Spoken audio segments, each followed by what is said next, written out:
biography about your life or even make a movie about you, why not make it a freaking awesome movie?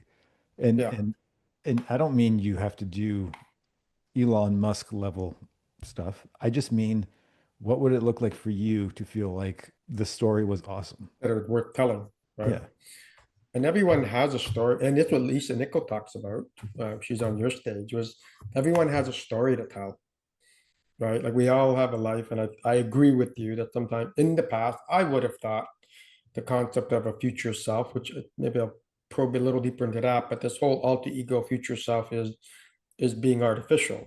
But in fact, I now know that it is quite the opposite. It's actually being more congruent with who you are, with where you want to be, based on what comes from inside rather than what society is telling us to do, because it's really easy to fall into the trap.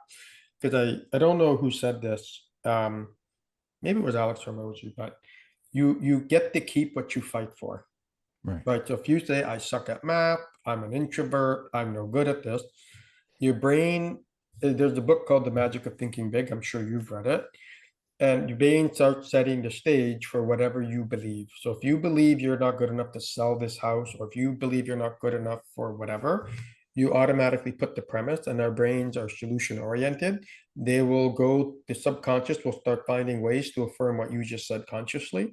And so that's the challenge as well. I'm an introvert. Well, it will now seek all evidence of why you might be an Right. introvert.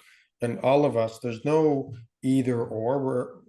And we're on the spectrum of it, completely introverted, completely extroverted. Because there's times where I would be a hard introvert. I'm like, leave me alone. I gotta be in my thoughts. I'm going fishing by myself, standing in the river. Like, I don't want any human being near me. And then Right. there's other times where I'm in the middle of it all, jumping around, throwing the party, an extreme extrovert. So what am I? Am I an extreme extrovert or am I an extreme introvert? I am what I need to be in the moment, right? Based on where I think I want to be. And I think that's what I like, what I learned from you. And I think you've had multiple teachers to kind of get you there. But the concept of the future self is, who do you want to be in the future? What does that look like? And what does this person do? And because it's helped me say, so my future person's name is Maximus, Max. What would Max do? Right. Right. And yours is Johnny Angel, you talked about. It's like, I'm confronted with a situation, and what you want to do say. And I think that's how we can break free of some oh, you should do this, or you should do that, or you shouldn't, or whatever. I mean, our life is for us to leave in the most positive way and impact people in an epic way along the path. And so for me, that whole concept of future self and identity engineering has been important. And I never knew it, but I did it always throughout my life. And it started with you, and you were at the strategic coach, kind of reinforced the whole. Remember being in the basement, we had the binders with sort of the goal setting, and Right. it's sort of saying, well, what are my goals, or what am I trying to accomplish? And when you put them out there, and then all of a sudden you start doing consistent action towards it, somehow it starts to happen. Funny how that works, isn't it? And there's a lot of science behind it, right? So Well, I have a great simple way for people to think about this to start. And it's with labels. So, um, like right now, you might wear the label CEO. You also have the label father. That in the past, you didn't have those labels. So, if your very identity's true. already shifted, whether like, you know what I mean? Yeah, 100%. Actually, I've never Uh, heard you say it that way. That's a- actually and what is a future label someone aspires to, but what if they apply it today? So, um, let's say someone has trouble with eating or getting in shape. I would suggest, and this is actually what I'm doing myself, so I'll just say it for myself, but it's an invitation. Uh, my label is athlete. So I am an athlete. And I don't look like one right now in the same way that I might in the future, but I am an athlete today, which means when it's time to make a decision about what to eat, how to train, how to sleep, how to behave, I'm thinking like an athlete. What would an athlete do? Right. And then mhm. I saw an amazing, there's a Hollywood director I love, Robert Rodriguez. And he's been interviewed a bunch of times lately. Um, and one of the stories he told was how he loves mentoring other like young filmmakers. And the phrase he hates is aspiring filmmaker. And he's like, you're not aspiring. If you're aspiring anything, that means you're not the thing. So he said, get rid of the word aspiring. Even if you haven't made a movie yet, you are a filmmaker.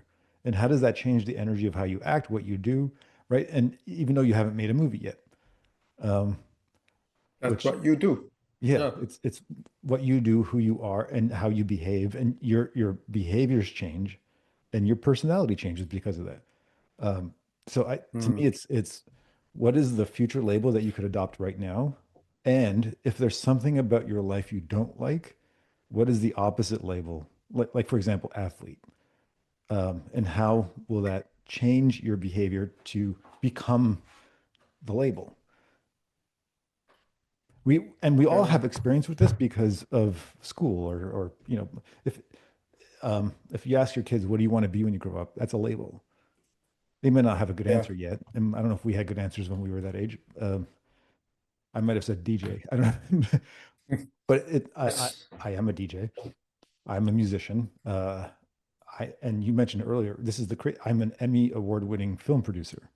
That was not on my even, Not on well, your list? it was on Yeah, my, before. it was on my like too good to be true dream list when I was a kid. But like that wasn't even in the realm of possibility. It was just like, oh yeah, one day I'll make movies. Haha. And Yeah. now I make movies. So but we could all do this, even if it feels like science fiction, um, because the end goal doesn't matter. It's who you become along the journey. And if you adopt better habits, isn't that the win anyways? Like I may never win a gymnastics competition, but if I have amazing health habits, that means when I'm 70 and 80 years old, I'm still going to be playing tennis. I'm still going to be active.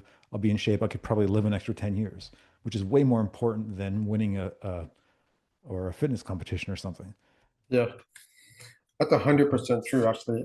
I've never heard you use and I've been I around actually you never, by the thousands way, of hours. I've never have used this. You're the first person I'm telling this to. So Yeah, this whole label concept. Yeah, like I said, I've been around you for thousands of hours at this point, so this is just kind of cool. You always learn something. it's breaking. You're the literally this is the first time I've had this conversation about the label thing. Yeah, I've thought about it and I've been trying to figure out how to talk about it. And thank you for bringing it out of me. So I'll need this recording later. yeah, I will send it. No, I think that's really powerful because I felt a tingle in my body, if you will, because it's like at one point I was not a homeowner. At one point I was not an Right. investor. At one point I was not a manager, not a director, not a VP, not a CEO,